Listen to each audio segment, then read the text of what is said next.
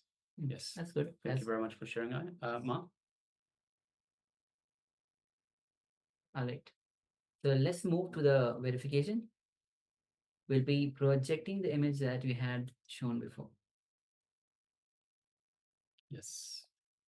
So as you can see, we have a structure as such in the bridge itself. So there is a bridge over some water. You can see the waterfall coming down, and we have one lady with an umbrella that's crossing the bridge, or perhaps just standing in the middle of the bridge, enjoying the beautiful scenery around. There are rocks, there are trees, all sorts of different trees.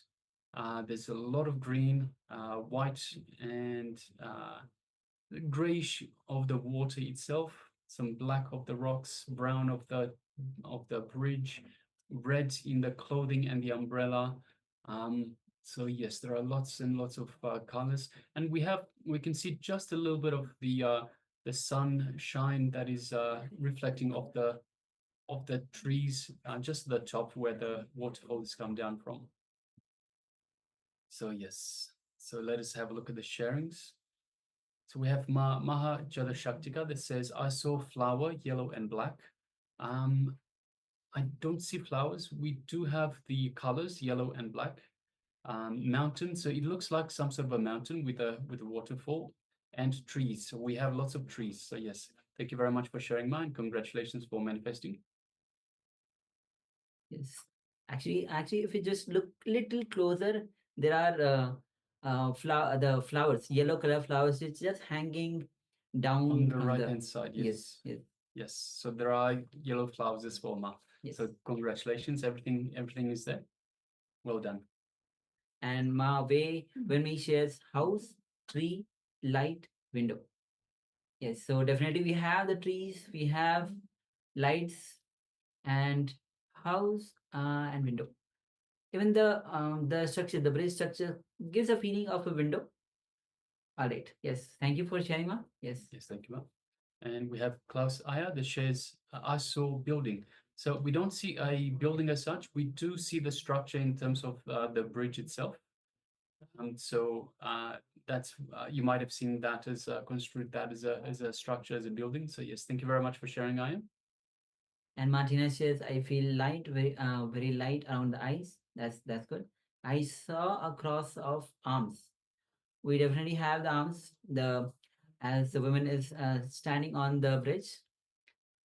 All right. So you must have seen that arm, even though it doesn't look like it is crossed arm.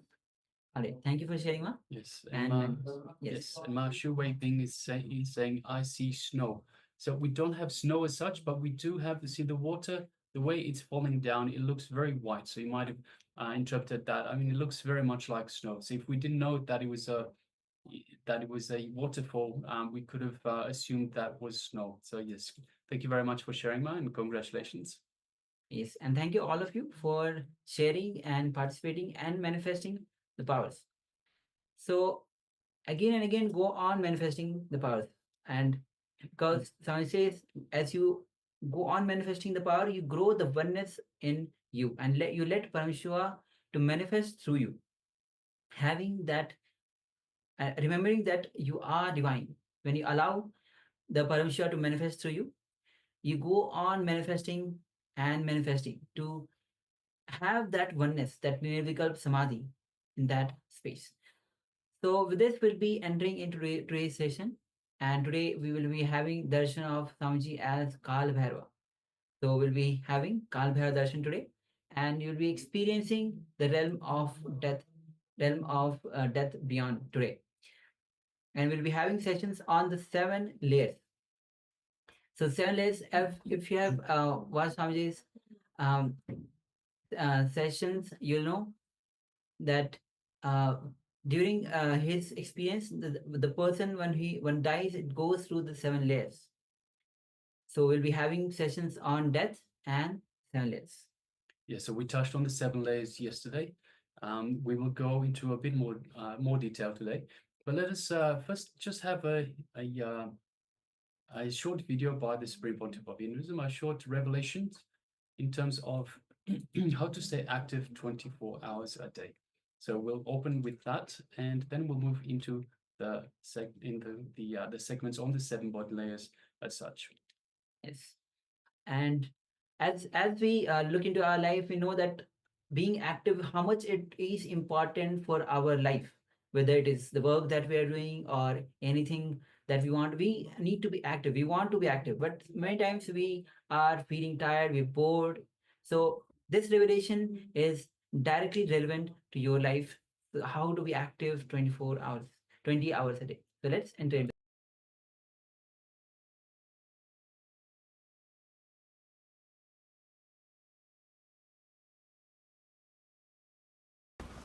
See, a real meditation is taking you beyond visualization. But before that, your body and mind needs to prepare. Even you sit with closed eyes. Now what we are going to do is not a meditation technique, it's just a simple process to prepare you to go to the meditation technique. Next session we will do the meditation. Now we will do a simple preparation. Preparation is very simple. Just sit, if you can, on Vajrasana, means on your knees. If you can't, just on the ground, a squatting way. And hum for 21 minutes. Simple humming. Let me show you. Please first get the instruction, then you can do. Humming, simple humming with closed mouth.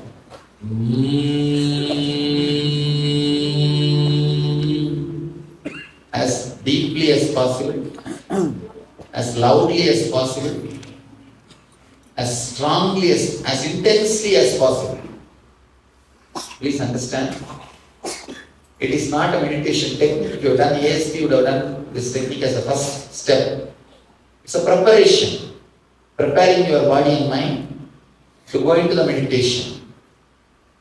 Anybody with heart problems, please don't do this technique. It's a very powerful technique. Just, you don't have to hum intensely. Just do the deep breathing, that's all. Slow, steady, deep breathing. For the people who are with heart problems, slow, steady, deep breathing. Do only that. And all others, please do this humming intensely as possible, as loudly as possible, as deeply as possible. If you can avoid sitting in the chair, it will be nice. Either squatting or Vajrasana, but no chair. Really old, really sick means then you can have chair. Otherwise, please sit on the ground. Please be seated in Vajrasana. Please tie the ribbon.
whether India or USA or any country, at least 20 hours you will see me with the public outside.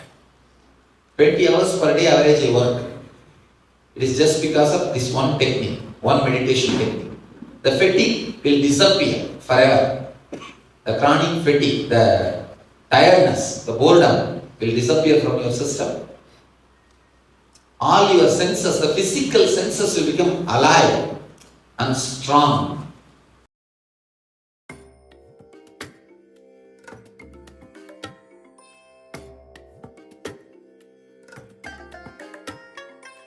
I bless you all. Let you all open all your three eyes and manifest the powers of Shiva. Om Nithyananda Paramashivoham. Om Nithyananda Paramashivoham.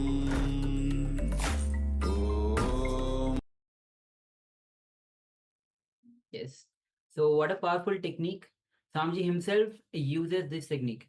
Swamiji says that you see him to be active 20 hours a day. So what is the secret? As Swamiji gave this technique to all of us, this is the secret to not only to be remove all the fatigue, but to be active. Your even the muscles, your whole body will become strong. Yes. See, the everything is a pattern. Even sleep, fatigue, tiredness, boredom, everything is a pattern. And what this meditation does is it stops your mind from thinking. So it actually, you cannot think and do this meditation at the same time. You cannot hum and have thoughts being generated at the same time. So because of this, no pattern can be instilled in your body. So doing this humming meditation removes these patterns, removes the fatigue, the boredom, the tiredness. All of these are just patterns that we have in our body. Yes. So with this, let's move on to the next segment, which is going to be the introduction to the Nithyananda Spurana. So Nithyananda Spurana is, the word itself means Nithyananda means eternal bliss. Spurana means flowering. When the eternal bliss flowers in you, actually I say that eternal bliss is always happening. It is we who are stopping us. So let's enter into this revelation by Swamiji on the introduction to the Nithyananda Spurana. So please come to the space of listening and let's begin.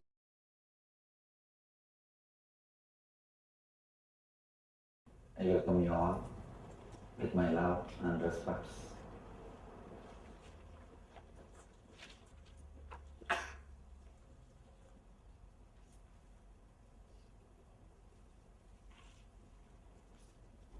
In Los Angeles,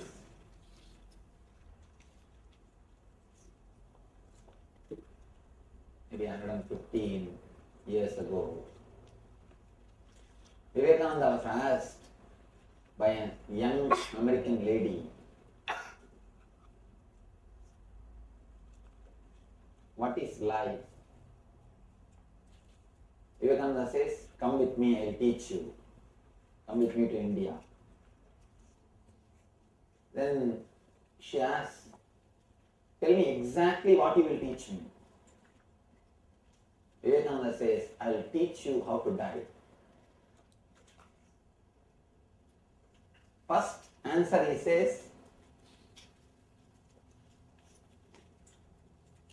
the question itself, the question is about life. But the answer is, I'll teach you how to die. Vivekananda explains, knowing how to die is the first lesson every living being has to learn. Next thing, if you know the secret of death, the very quality of your life will be different. The very quality of your life, your understanding about the life, your thinking about the life, the whole thing will be transformed. Please do not think like death is one more incident in your life. Death is not one incident which happens in the end of your life. No.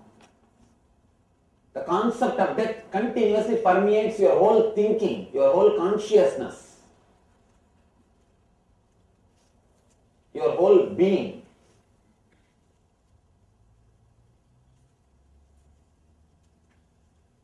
When the idea about death is clear, if you know how to die, you will know how to live. Living and leaving, both are two sides of the same coin.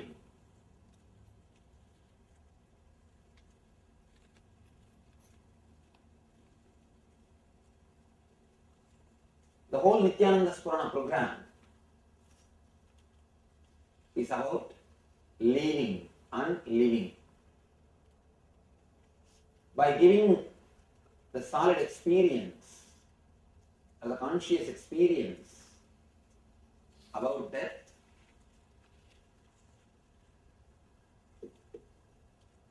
your consciousness will be transformed. Your idea about life will be transformed. Naturally, you will live a totally different life. Your life will be totally different. Let me explain the word Nithyananda Spurana. Nithya Ananda means eternal bliss.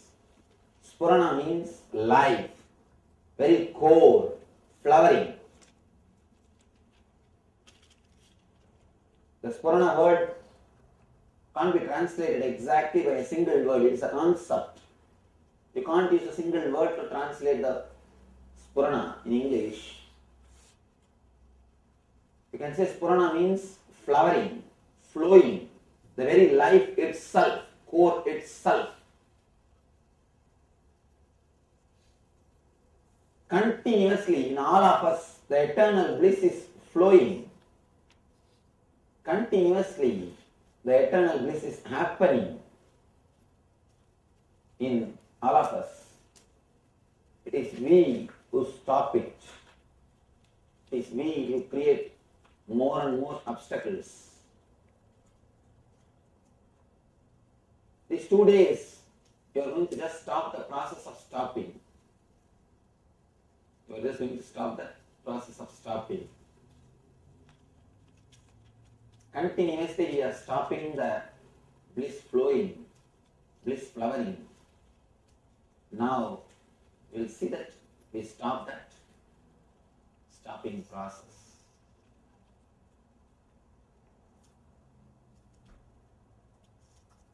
Before entering into the session, into the class, I want to take an oath.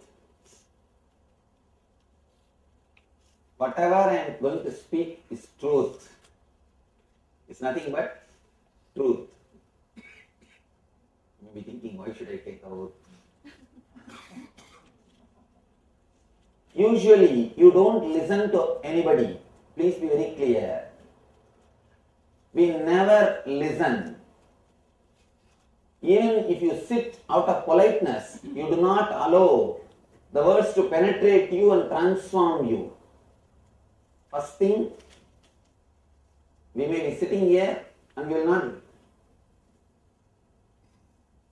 You can say, continuously you will be arguing with yourself. You will be arguing with whatever is expressed. If at all you manage to be a little relaxed, if at all you convince yourself to believe, even then you will not allow these words to penetrate you. You will just sit. The words will pass you. That's all. You never allow these words to penetrate you. Whenever somebody says something, if it suits with your understanding, your logic, you take those words. If it goes beyond your logic, you start suspecting, maybe he is saying all these things for his own vested interests. We never believe anything We never trust anything. We never allow any words to penetrate. Whenever you enter into conversation, you always have a shield. You always have a shield. You protect yourself continuously. Even when you are sitting and talking with somebody, you don't listen. You are continuously preparing your answer. You let him talk so that he will let you talk. That's all. You let him talk so that he will let you talk. The conversation never happens in our life. He just speaks. When he speaks, you are preparing, you are replying. The moment he stops, you start. And never the conversation happens. It is just each one trying to, it's almost like a fight. You may not be loud, you may not be indecent, but internally it is always fight. We never listen, we forgot listening. We do not know how to listen. Here, I request you to listen. That's the reason I take the oath. I am taking the oath. Whatever I am speaking is truth. Sometimes you need to express the truth as it is. Please understand. Truth, when it is expressed as it is dangerous for your life. Because your life is vested on lies. Your life is built on lies. Your life is built on false insurances.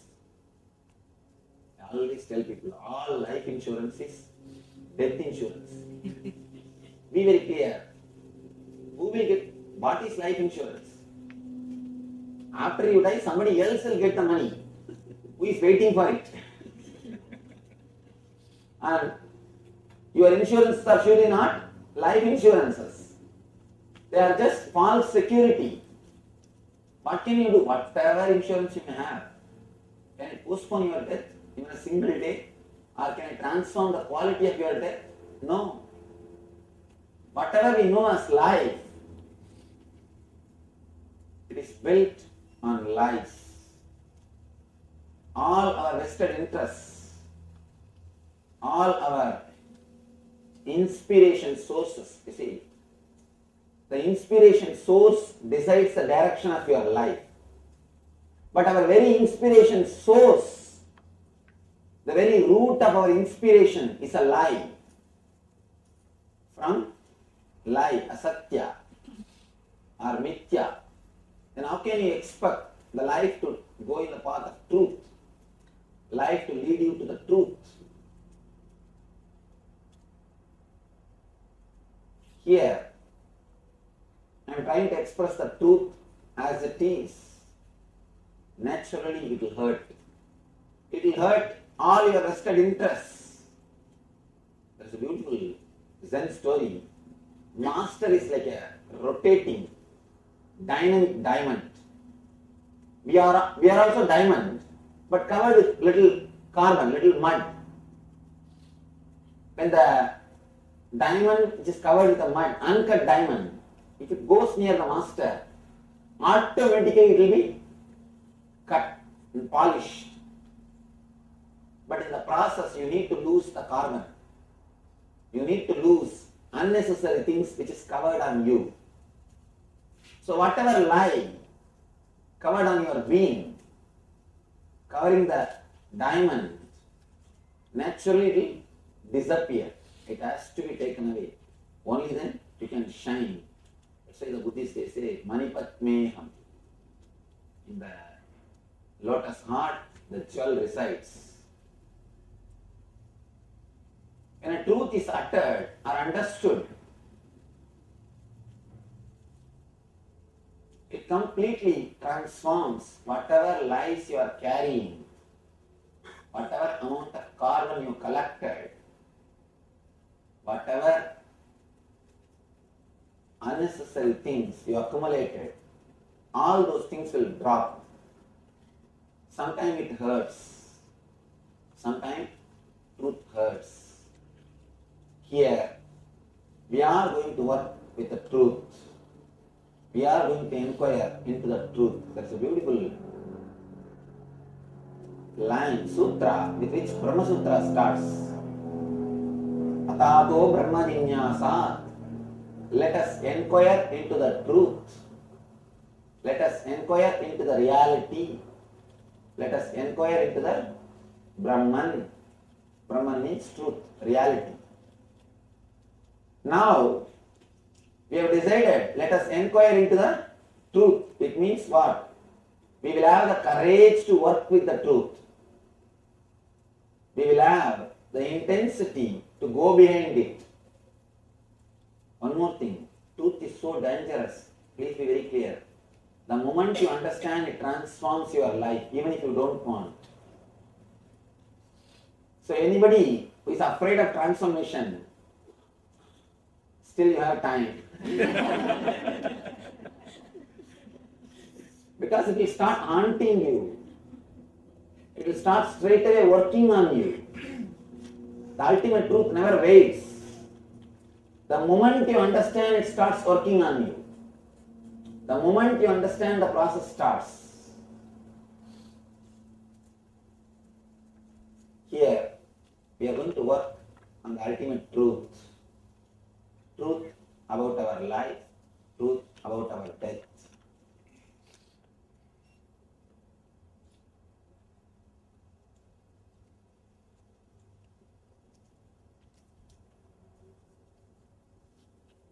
Let me tell you a small story. It's not even a story, it's a history incident happened. How this technology and this formula happened to me. This whole 2 days program is a formula. It's a technology through which I am trying to transmit or reproduce the same experience which happened in me. I always tell people, scientist is a person who creates a formula to reproduce the things of the outer world. Master is a person who creates a formula to reproduce the experiences of the inner world. So this technology, of course,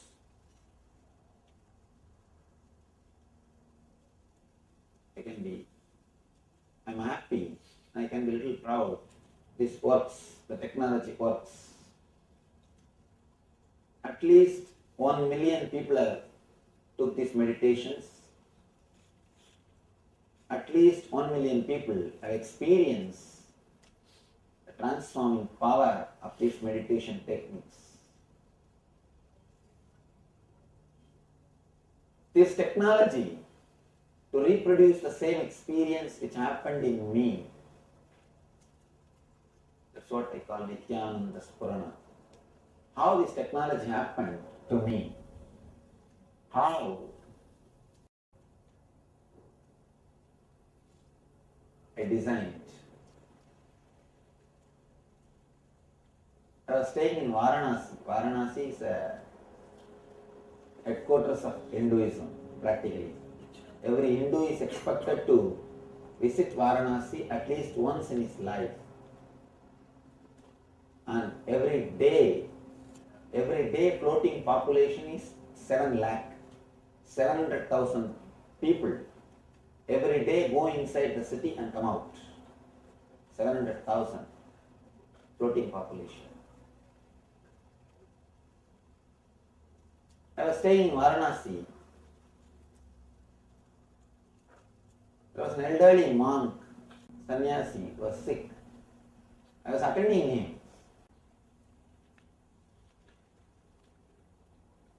Elderly monk was sick. I was taking care of him.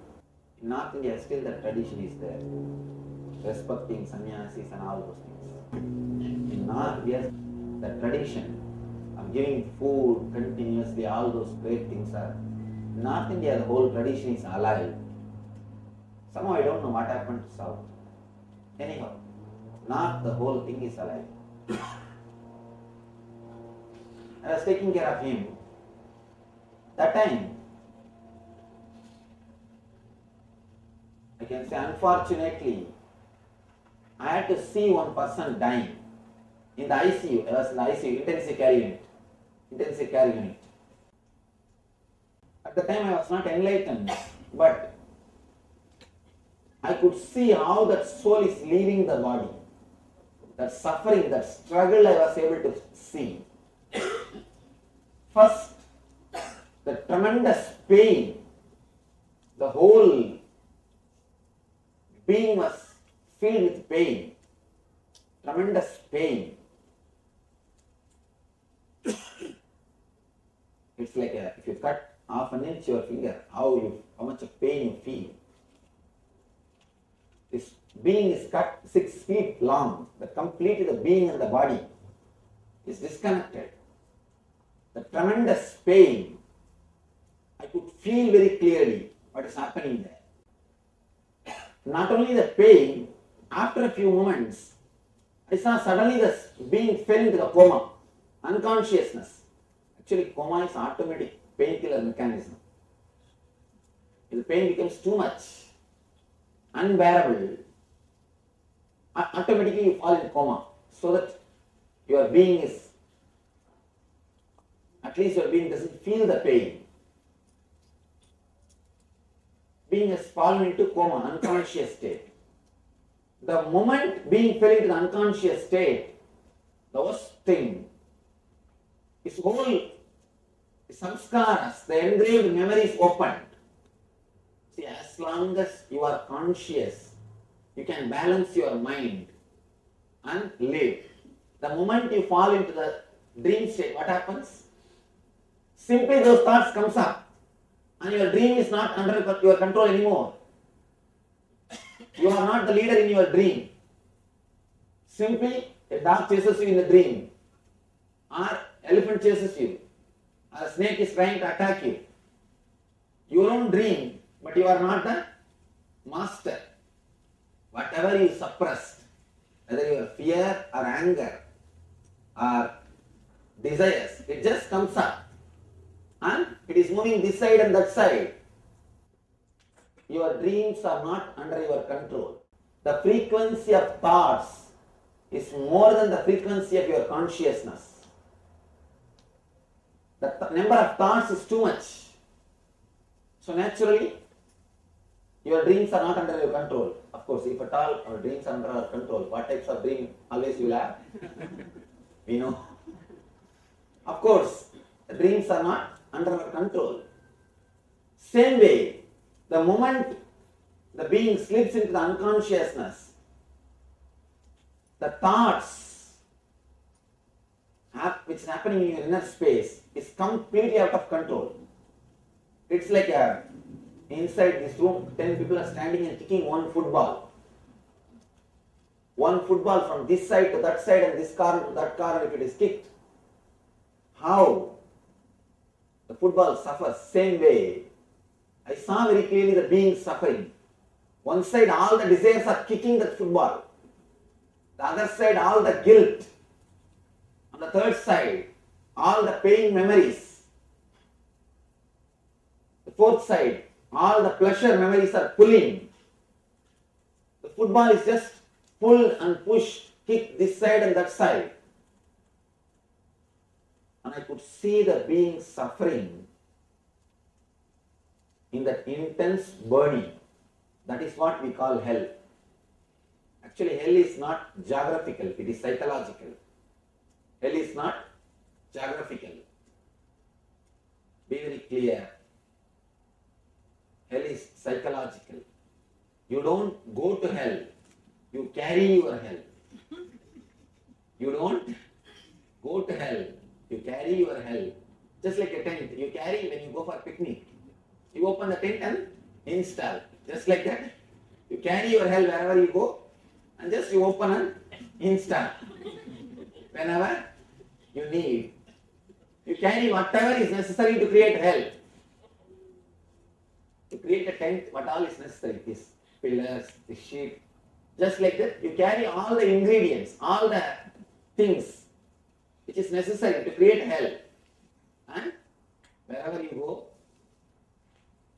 you just create it. I was able to see very clearly how the being suffered, how the being was struggling, how the being was suffering to get out or to move into the path, into the next life. It was a tremendous suffering. One more thing. When you suffer too much, you will feel like time is not moving. Time is eternal. That is why we always say, hell is eternal hell. It is not chronologically eternal, but psychologically you will feel like time is not moving. You can see in your life, when you sit with somebody, some friend, with whom you feel connected or close, even if 10 hours passes, suddenly you realize, oh, what happened? How time passed. If you are sitting with somebody who is continuously boring you, with whom you don't feel comfortable, what do you do? Every 10 minutes you see the watch. Every 10 minutes you think, watch stopped or what? Time is not moving. Time is psychological, it is not chronological. That is why in the Vedic system, the time is measured as kshana. Kshana means gap between one thought and the other thought. Gap between one thought and the other thought. If you can create gap between one thought and the other thought, little more gap. See, if you can create more gap between one thought and the other thought, your kshana can be even 1 year. For a restless person, kshana is microsecond. For a restless person, his kshana is microsecond. Person who is peaceful, relaxed, for him, the kshana can be in 1 year. More the gap between two thoughts, more you will be blissful. The more you are restless, more you will be suffering. That is why we say, for devatas, for the higher level beings, our 1 year is 1 day for them. Because the gap between the thoughts is less. For them, what is 1 day is for us 1 year. Because we have too many number of thoughts. Their kshana is too big. Our kshana is too small. When I saw the being suffering, for me it looked like just few seconds. But for the being, it's eternal. Because whenever you suffer, you feel like time is not moving. Time is not moving. Anyhow, somehow the being passed, he died. But that memory, the pain was there inside me continuously. It never disappeared. That if you see an accident, at least next 3 days you won't be able to eat. If you see an accident directly, how you suffer for next 3 days. Same way, I was suffering with that pain after seeing the whole thing. That sometimes, if you don't get extraordinary powers, you are saved. Sometimes these extraordinary powers, they disturb you too much. And you will be able to see something, but you will not be able to help. You will not be able to do anything. Then naturally it is a suffering. It leads to suffering. Same way, I was also struggling. I was able to see, but I couldn't do anything. Anyhow, I left the Varanasi, but the Swami became alright. He did not die. He became alright suddenly. I left the Varanasi after some time. Maybe after a year, I had my own enlightenment experience. After the experience, I came to South. After 2 years, again once more, Fortunately, I can say this time, fortunately, I was there to attend one more death. Again, I was healing one of our devotees in a ICU, intensive care unit. I saw one person dying in the intensive care unit. This time, the moment he started dying, slowly the pain started happening. Immediately I just wanted to escape from that place because of last time memory. I just do not want to stay there. I just don't want to see one more death and carry a little more pain. But after a few seconds, I was able to see very clearly, instead of falling into unconsciousness, that soul fell into the super consciousness. That being which was dying, instead of falling into unconsciousness, it fell into awareness. I was surprised. And just like how people ski in the snow, just like that the being started flowing from one layer to the other layer. It did not struggle, it did not suffer, it did not undergo any torture, it did not have any pain, it did not have any problem. Just smoothly, beautifully, the being flowed, being moved from one level to other level. I was surprised. And not only that, he just disappeared into the bliss, into the ecstasy. I was surprised. I asked the family people. After a few hours, I slowly spoke to them. I asked them, is he a great meditator? Is he an enlightened soul? Because normally ordinary people can't die so peacefully. They said meditation. Why? They said that he is not even a religious person. He is not even a religious person. He is an atheist. I was surprised. How could this guy have such a peaceful, beautiful death? First thing, the other soul, first time when I saw the death, the soul was suffering and struggling. And this being, such a peaceful, beautiful death, how? Why? Why that soul has to struggle and the soul is so peaceful and blissful? For him, death is a blessing, so ecstatic. Why should this soul be so blissful and why should that being suffer, struggle so much? I was just surprised. I was shocked. I started contemplating. I started thinking, how? Why one soul should suffer, the other person, other being should peacefully pass away. After the contemplation or a deep meditation, the knowledge which descended on me, or knowledge which happened to me, or the technology which happened to me is this whole NSP. The Nithyananda Spurana is the knowledge or the formula which happened to me after the deep meditation of these two deaths. After the deep contemplation, this technology happened. The suffering is mainly caused by the samskaras, engraved memories, which takes over your being the moment you fall into unconsciousness. What happens in the dream state, the same thing happens in a wild way, in a much more intense way when you pass away. This technology will help you to remove the unnecessary samskaras which is engraved in your layers. You have 7 layers in you, 7 part of your being. Physical layer is the body which you are using now, and the pranic layer is all the prana flow of the prana. Prana is not exactly air. The word air cannot be the right word for prana. Prana is the energy which goes inside through air. Air is like a vehicle.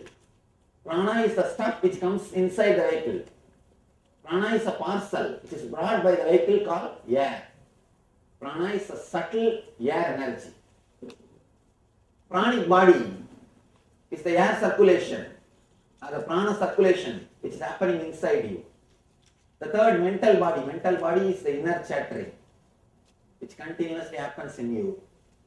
The fourth is etheric body. All your collected emotions is called etheric body.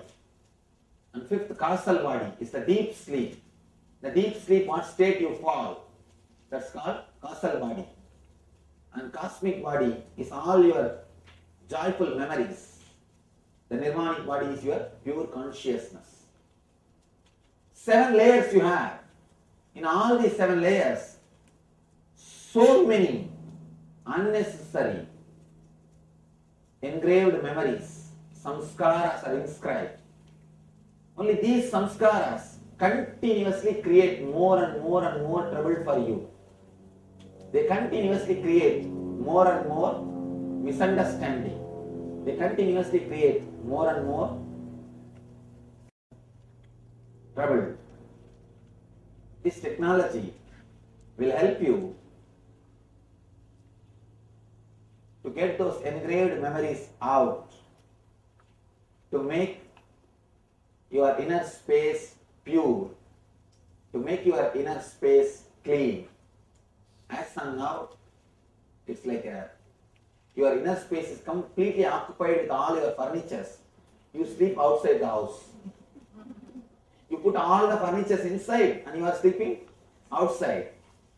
Now here, I am trying to remove few unnecessary furnitures so that you will have a place to sleep inside the house. This whole 2 days program is a technique or technology to remove the unnecessary engraved memories from your inner space, so that when you live, you can live blissfully. When you live, you can live peacefully. Person who doesn't have engrams or the samskaras, for him, death is liberation and celebration.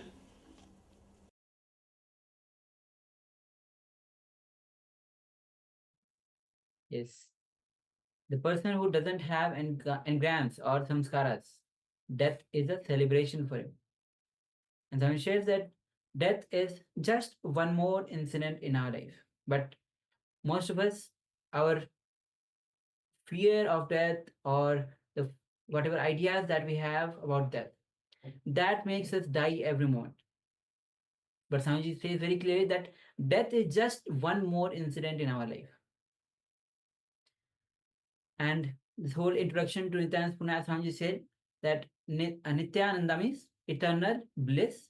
Spurana, the flowering, means Spurana means the life itself. When the flowering, when the eternal bliss flowers in you, then you are in Nithyananda state.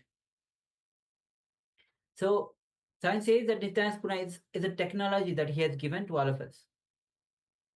And so as we go throughout the day, we'll be working on the different layers, the 7 layers that we have. So this is the apart from how the program has been designed, but the thing is how Swamiji says that the whole effort, like when Swamiji describes about death, the whole thing starts from seeking. When you realize there's death going to happen, and the idea about when you want to know what is beyond death, when it's not just an idea for you, but it becomes a quest for you, a seeking for you. You want to know the truth of life. That's how the Upanishad says, Atato Brahma Jigyasa. Means, let us inquire into the truth. So, whatever false ideas that we have about life, the moment truth enters into our life, it transforms us. once the truth enters into our life, it cannot go unnoticed. It is going to transform our life. All right. So as we'll be moving on to the sessions on the different layers and understanding that having this things, realizing that seeking is the quest of your life. When you realize your lies that you are in, or the lies that we are in, and when you understand that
I bless you all.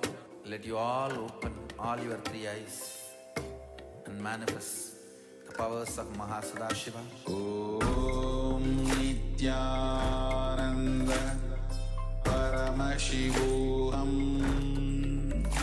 Om Nithyananda Paramashivoham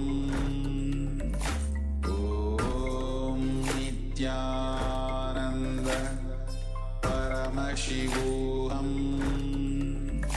Om Nithyananda Paramashivoham Om Nithyananda Paramashivoham Om Nithyananda Paramashivoham Om Nithyananda Paramashivoham Om Nithyananda Paramashivoham Om Nithyananda Paramashivoham Om Nithyananda Paramashivoham Om Nithyananda Paramashivoham Om Nithyananda Paramashivoham Om Nithyananda Paramashivoham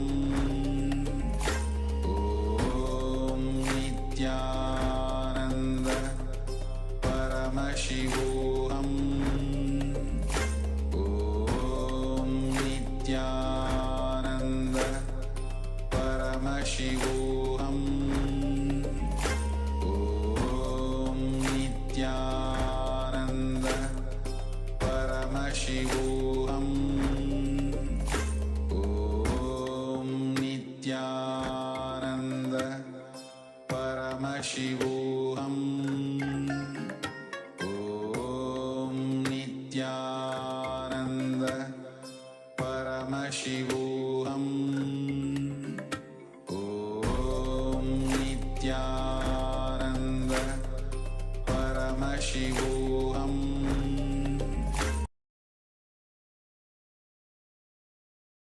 Yes, Nithyananda, welcome back. Sorry for the technical glitch.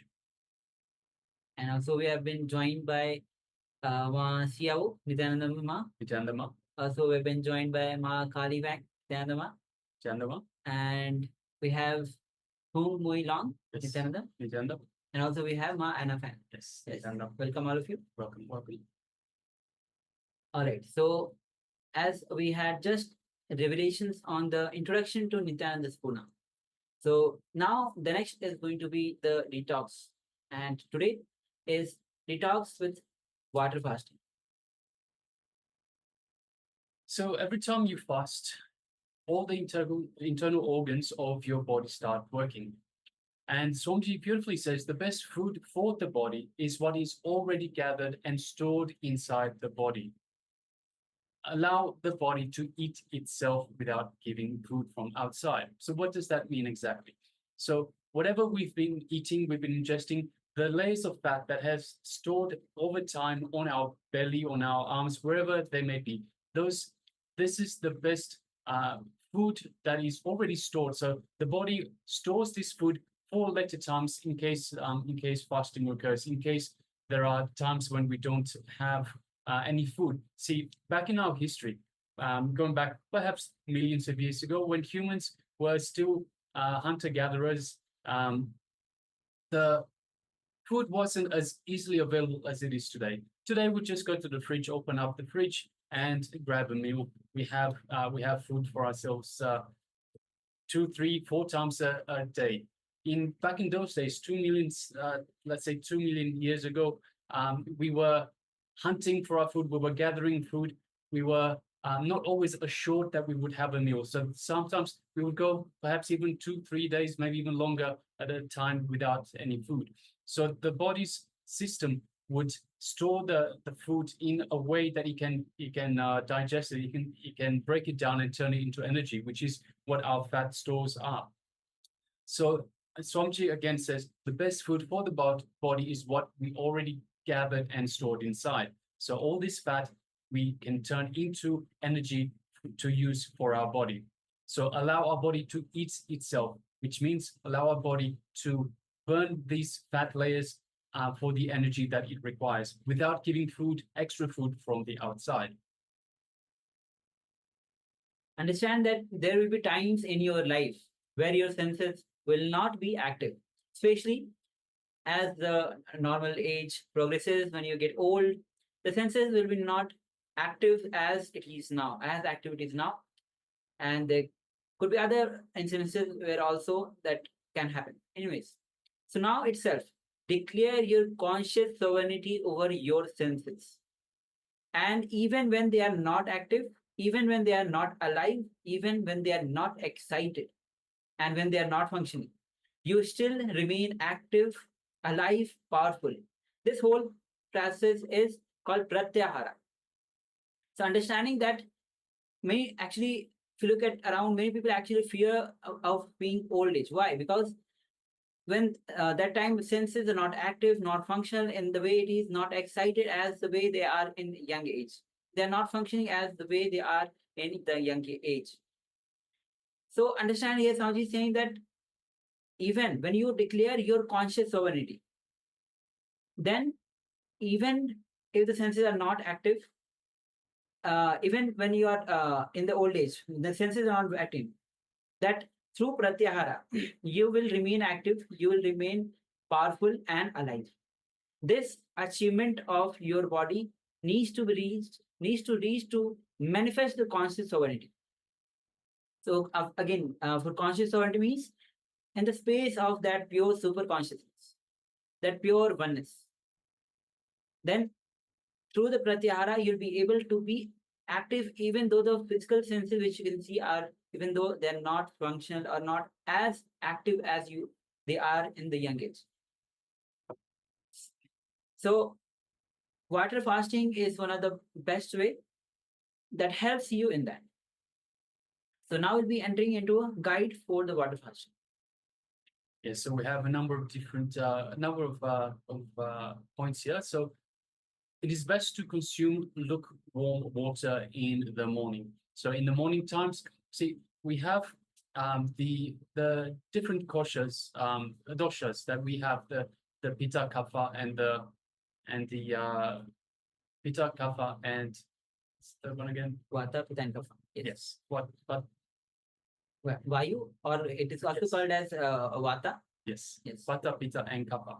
So these three are basically balancing in the body, but pitta is more dominant from 11 a.m. onwards. Because of that, lukewarm water is best consumed in the morning times. After 11 o'clock, they can start to drink cold water as well. Also, we recommend that you practice enema to cleanse yourself from the toxins of the intestines from the inside, to cleanse the toxins from the insides and to stimulate the liver and the stomach. Also, we recommend to avoid very hot water. So if you have hot water, it increases the appetite. If it increases the appetite, you go to the fridge again, open it, and start eating solids. So the idea is for this water fasting to have just water itself. So you drink the water and you let the body eat itself. Let the body eat the fat layers that we have stored over time. Also, as a general rule, any fasting should not be ended with heavy food. So let's say you start doing the fasting for 1 day, then slowly maybe move up to 2 days. You're still okay with it, keep going. You can go up to 11 days. So just having the water fasting. It is very important that when you end the water fasting, you do not end it with heavy food. So have it with something light, perhaps have it with some soup, some juice, something that is light in nature, something that will not overly exert your stomach, exert your digestive system, because you've just gone through 11 days. If you have gone for the full 11 days, you've just gone for 11 days of just giving it water. So it's been used to just process the water, let it go through. All of a sudden, heavy foods will put too much strain on it. So important, don't end the fast through with a heavy meal. Have a light meal, perhaps soup, juices, that sort of stuff, buttermilk even. And also, as we mentioned, so you can start with just doing it one day. If you're okay, go further. If you're okay, go further. So you can go slowly move up to 11 days altogether. So that is water fasting. It is just simply drink water, as much water as you can, as much water as you need. And once again, lukewarm water in the morning. You can drink cold water after 11 o'clock onwards, and avoid hot water because it increases appetite. Along with this, practice anima to cleanse the toxins from the intestines, from the inside, and to stimulate the liver and the stomach itself. So that is the water fasting guide.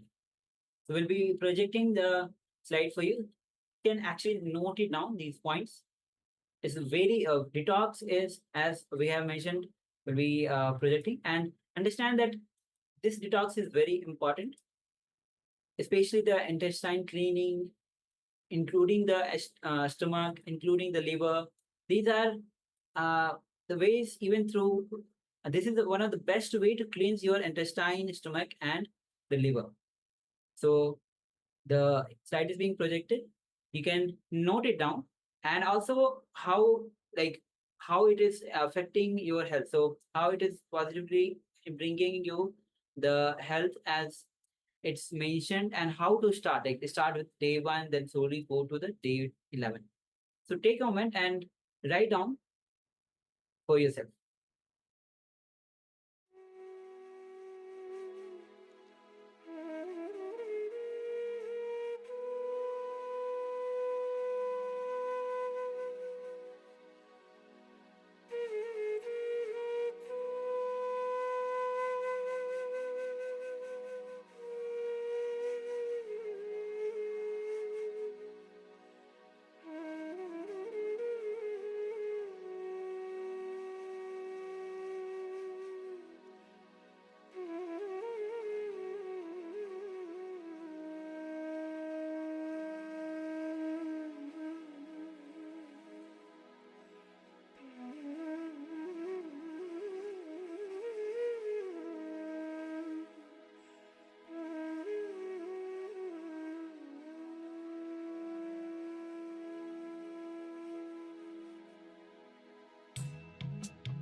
Yes.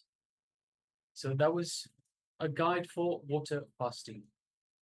If you have any questions with regards to the water fasting itself, please do let us know. Also, Klaus Aya is asking, is there anything that can be done against aging? Yes, there is, Aya. And in fact, in the Paramashivoham Level-2, we cover that. There's the program covers anti-aging. So recommend after you finish with the Paramashivoham Level-1, you go on to do Paramashivoham Level-2, and it definitely covers anti-aging. So yes, thank you, Aya. All right. So with this, we'll be moving on to the power manifestation round. And today we have third eye readings. So as we go on, we'll be starting with the seeing number blindfolded. So in this round, we'll be manifesting the power of seeing numbers blindfolded. So we'll be projecting numbers and we'll be manifesting the numbers blindfolded. Means we'll be projecting numbers, and with the blindfolded, you will be seeing what is being projected through the third eye. Yes. So in the same way that we do the first power manifestation of the day, except now it will be, it will be numbers. It will be for the entire day today will be power manifestation of third eye vision. So yes, we'll be starting with numbers. So you will be requested to please put on your eye bands or any cloth that can cover your eyes. And also requesting all participants that have their cameras switched off. Kung Mui Long, Ma Shu Wei Ting, Ma Tina Aura, and yes, Ma Xiao, thank you. Yes. Requesting everyone with the cameras switched off to please switch on your cameras and be available for this power manifestation program, power manifestation segment. So let us now cover our eyes with the cloth or eye band. So just waiting on everyone to put on the eye bands.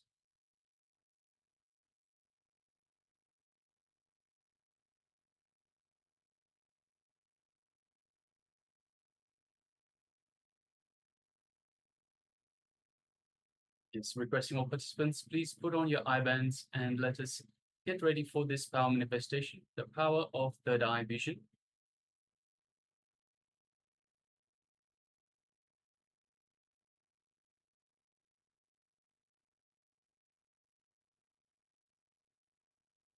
All right, let us start by having our head, neck, and spine in a straight line.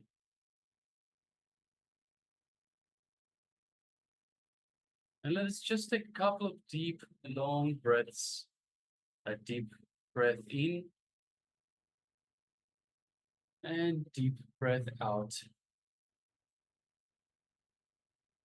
Deep breath in and deep breath out. Let us unclutch from everything inside and out. Any thoughts, any memories, any worries, any distractions. Let us just unclutch just as they come up. Be a witness, observe as they come up. Don't get involved, just watch it go back down. Again and again. Keep unclutching. Unclutch from everything. Now let us move our gaze to the inner space, the Ananda Ganda, just below the heart center. And let us visualize Swamiji in our Ananda Ganda, in our inner space. Just mere remembrance of the Master. Invoke Swamiji in our Ananda Ganda, our inner space.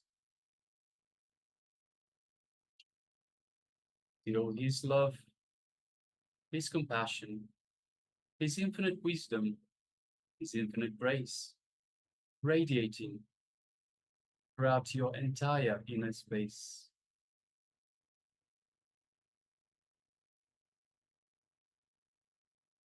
Feel his superconscious energy flowing throughout your entire body. Every one of the trillions of cells in your body feeling alive and rejuvenated. Feel this space of oneness with Swamiji. You are one with Swamiji. Just take a moment and enjoy this space of oneness.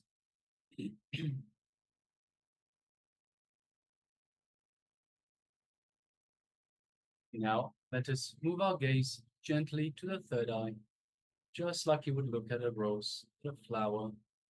Just a gentle gaze. Do not concentrate. Do not strain your third eye, just lightly gaze at it. And visualize Swamiji's third eye in your third eye. And as you do so, you create a connection. And you feel your third eye buzzing with excitement, buzzing with the energy, as it is activated, awakened. Just take a moment and feel your third eye. Feel this energy in your third eye.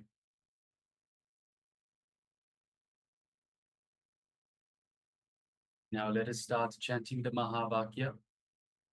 Om Nithyananda Paramashivoham. Om Nithyananda Paramashivoham. Om Nithyananda Paramashivoham. Continue chanting the Mahavakya. And let us start manifesting this power of third eye vision now. The number is being displayed for you. In just a moment.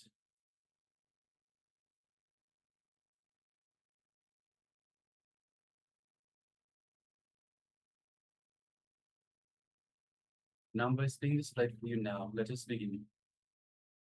Ananda Paramashivoham.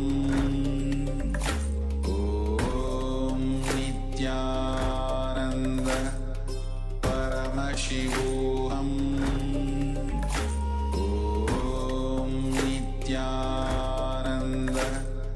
Paramashivoham. Om Nithyananda Paramashivoham. Om Nithyananda Paramashivoham. Om Nithyananda Paramashivoham. Om Nithyananda Paramashivoham. Om Nithyananda Paramashivoham. Om Nithyananda Paramashivoham.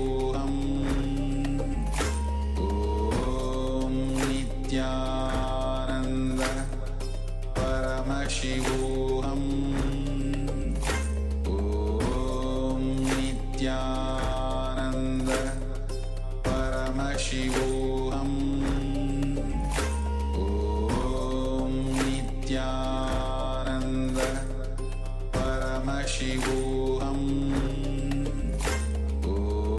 Om Nithyananda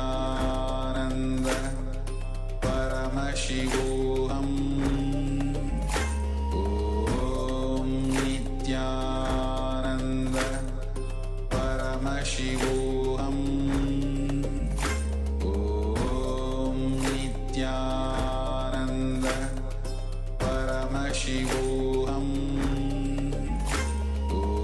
Om Nithyananda Paramashivoham. Om Nithyananda Paramashivoham. Om Nithyananda Paramashivoham. Om Nithyananda Paramashivoham. Om Nithyananda Paramashivoham. Om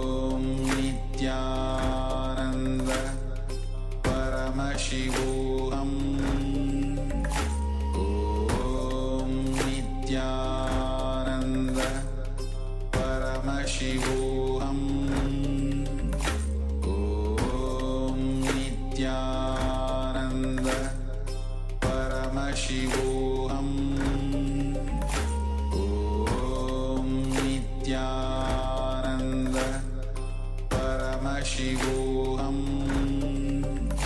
Om Nithyananda Paramashivoham Om Nithyananda Paramashivoham Om Nithyananda Paramashivoham Om Nithyananda Paramashivoham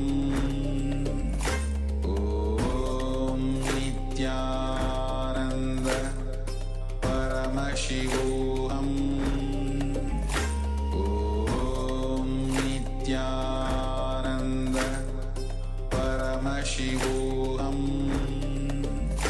Om Nithyananda Paramashivoham Om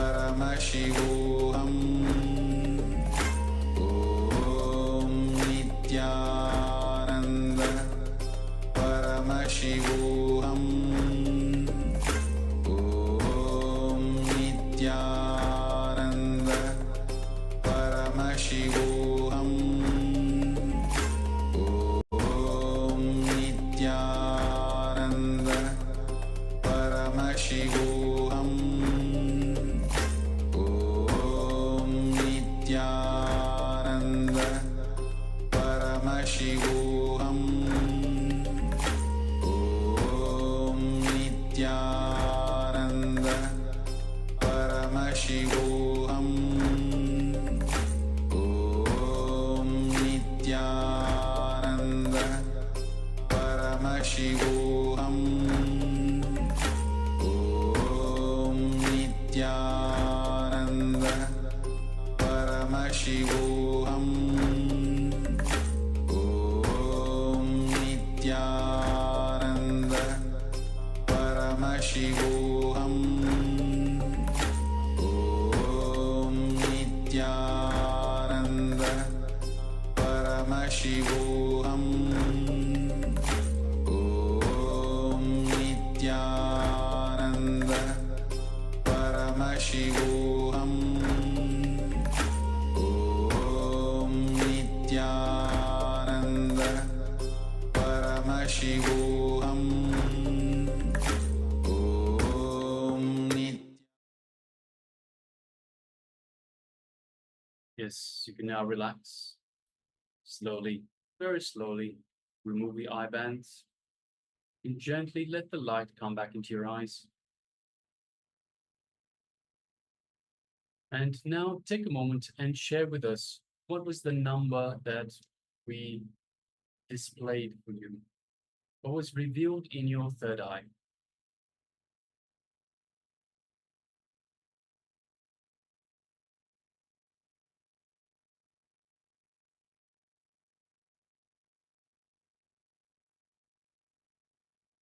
So also requesting, so all participants that have their cameras switched on.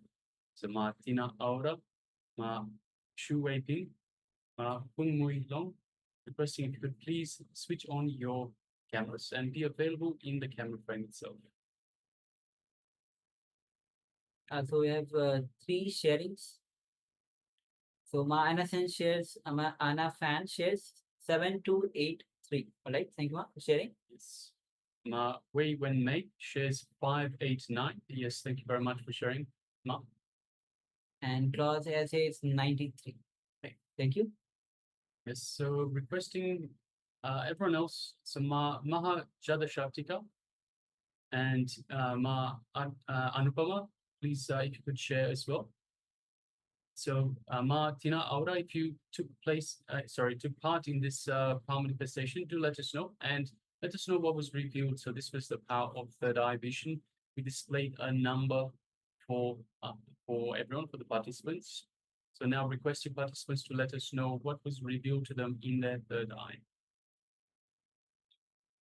So yes, Ma Xiaowu shared as well. Yes, 3428. Yes, thank you very much for sharing, Ma Xiaowu. So is that two numbers or is that? 34, comma, looks like comma. Yes, 34 and 28. Yes, thank you very much for sharing now.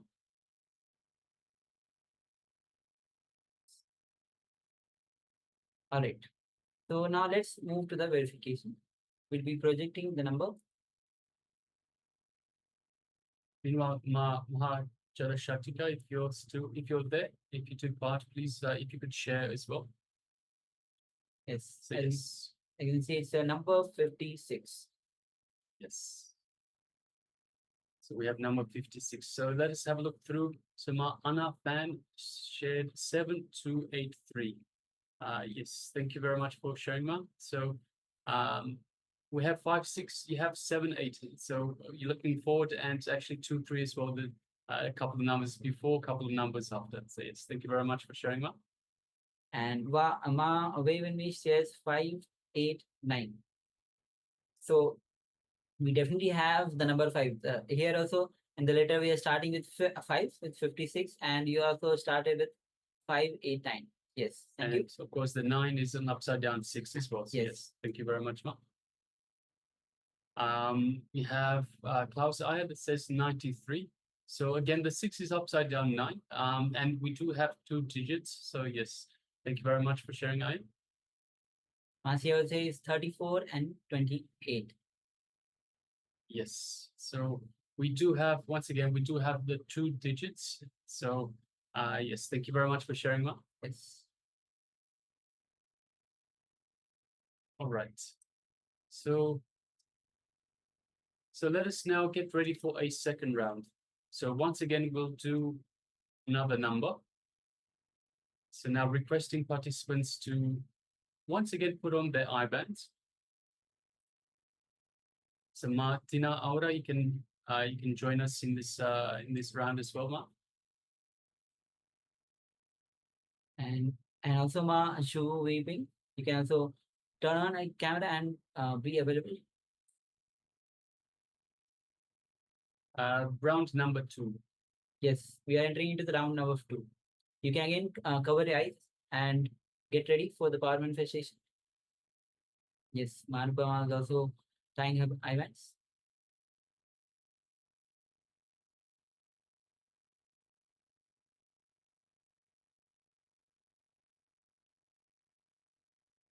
And so, Hung Moi Long, you are not very visible on the camera, so I'm not entirely sure what's happening there. And it looks like maybe you are using OBS or something similar.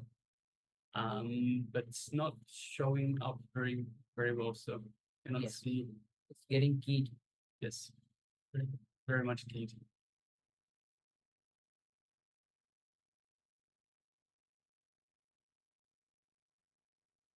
All right. So sit with your head and spine in a straight line. Visualize Swamiji's energy flowing through you. Visualize Paramashiva has come down from Bhagwan, from Kokilasana. Drop all your self-doubts, delusions, confusions, and visualize you are Nithyananda Paramashiva. Start to gaze towards your third eye, and through your third eye, gaze at Swamiji's third eye. And now let's start chanting Mahavakya. Om Nithyananda Paramashivoham. Om Nithyananda Paramashivoham. Om Nithyananda Paramashivoham. As you keep vibrating with this Mahavakya, let's enter into this round of our manifestation. The image is now being projected. Let's Om Nithyananda Paramashivoham. Om Nithyananda Paramashivoham. Om Nithyananda Paramashivoham.